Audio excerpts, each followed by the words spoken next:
In this video, I want to show you how you can strengthen the labrum of the shoulder without having to move the shoulder, and that is due to the muscular continuity, the continuity of the tendons of some muscular attachments. So we'll explore some anatomy and some practical takeaways today. Let's check it out.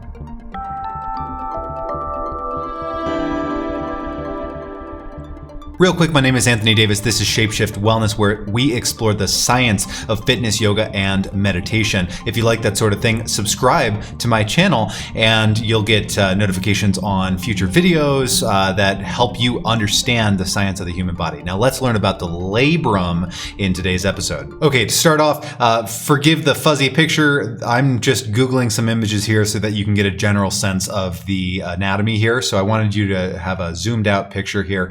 Here's the link if you wanted to find it.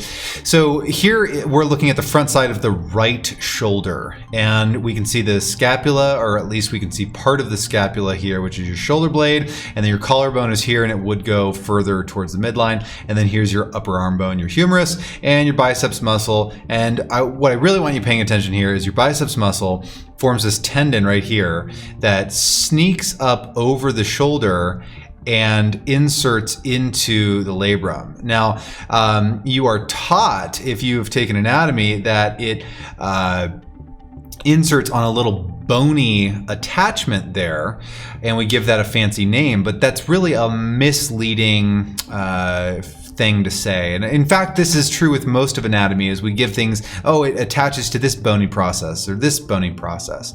The supraglenoid tubercle, right, is what this would be attaching to. But that's not really, it's not really true. What it really attaches to is it doesn't attach to anything, it becomes the labrum. The biceps tendon becomes the labrum. Let's look at some other pictures here. So if we have another picture and we look, now we're looking at the side view again of a right shoulder blade, and I want you to get a sense of this giant sort of cup that the ball end of the humerus, that's your upper arm bone, fits into. So the ball of the humerus fits into this giant cup here.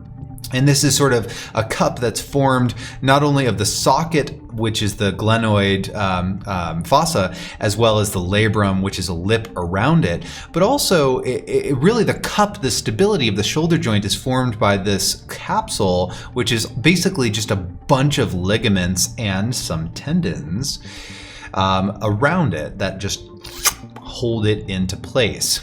And then around that is another layer of support, which is from the rotator cuff muscles, and those muscles then hold and further stabilize the shoulder joint. So the important takeaway here is I want you to see this. Look at this lip around the glenoid fossa, and this is your labrum.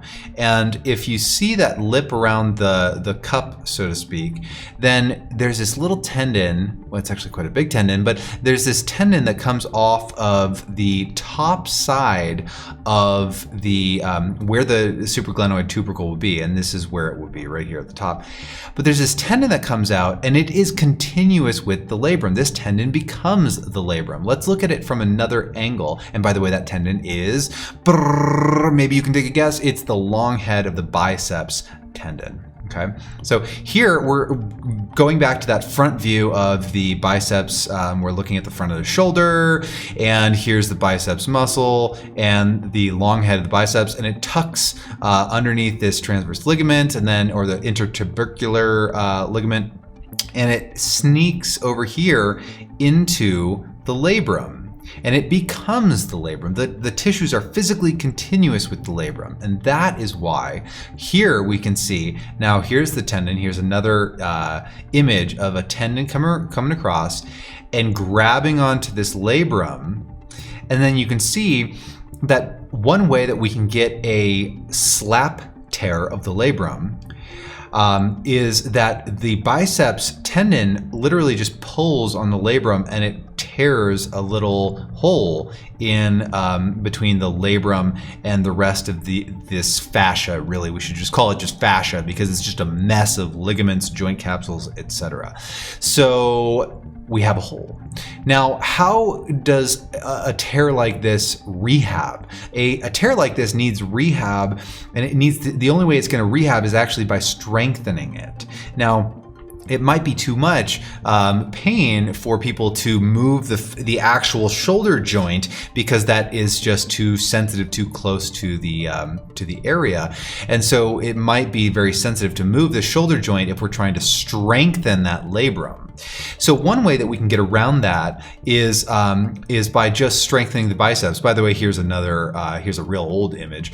Again, just showing you this ring, which is your labrum, and then it turns into the biceps. So here's the biceps tendon, and the biceps tendon literally just becomes the labrum. Now let's look at a little video from Johns Hopkins. They have a cool animated video, so we're just gonna fast forward a bit here, and let's zoom in here. So here we go. Oh, that is too much.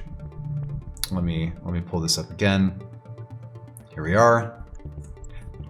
Okay, so here we are, and again, this is from Johns Hopkins is where I found this, so full credit goes to them. I hope they don't mind me showing you this amazing video that they have. But here's the labrum that you can see, and it forms a lip around the socket portion of the joint, and then that biceps tendon is what they're pulling on right now, and when the biceps tendon pulls too hard and you're not prepared for it, then you have that tear. So ignore the police sirens. It's probably not that bad. In fact, most people have labrum tears and they're really not a big deal. But the point is that, and actually let's just look at that one more time because I want you to see. So here we are, and because it's just kind of a cool animation. And here we are, we're zooming in on the front side of the right shoulder, and we can see the tendon of the biceps wrapping around here, and the tendon wraps in and plugs into the labrum. And so because of this continuity, because this tendon actually becomes the labrum, okay, yes, it is how if you pull too hard, you can tear it, but we can, it's funny, rehab is actually very much just whatever the mechanism of injury is, you do that, but less. Because the way that cells physically reform themselves over time is they just, is tension. So we need to basically pull on an area, and that tells tissues to physically lay down new tissue and remodel the tissue to become strong. So in prehab, if we're trying to prehab or strengthen the labrum, maybe it's, some kind of active dynamic shoulder things, you're doing handstands and that really hurts, you're doing chaturangas and that's too much. Well, that all is using your shoulder quite a lot. Well, maybe we can train the shoulder without moving the shoulder. And that, a simple example is right here, is just a bicep curl. Good old-fashioned bicep curl. Because of a bicep curl pulling on the biceps and pulling on the long head tendon of the biceps, and therefore pulling on the labrum, it's a way of introducing some load into the shoulder without actually moving the shoulder. So biceps curls can be part of prehab or rehab for the rotator cuff. So this is just, food for thought, and ways that we can say, let's not move the shoulder, but let's use muscles that attach to the shoulder and literally become the labrum in order to strengthen that area. And again, this is especially useful if you are having difficulty performing more dynamic shoulder movements like planks, chaturangas, handstands, and those, or bear crawling or something like that. Okay, let's take the shoulder out of the equation and let's train it in a sneaky way by getting in there with the biceps themselves. You could do the same thing with the triceps as well. You could do triceps, pull downs, that type of thing. I hope this video is useful. I hope we got to explore some interesting anatomy as well, as get you thinking about how to strengthen the shoulder in a way that's maybe not directly at the shoulder because of the continuity, the amazing tensegrity structures of the human body and how things are connected, oftentimes further away than you think. So we put a weight in our hand and we do bicep curls, but we're strengthening our labrum. I think that's pretty cool. So thank you for watching. Please subscribe to the channel if you haven't already. Share this video with your friends. It helps me out a lot and they might learn something. Take care. Peace. See you next time.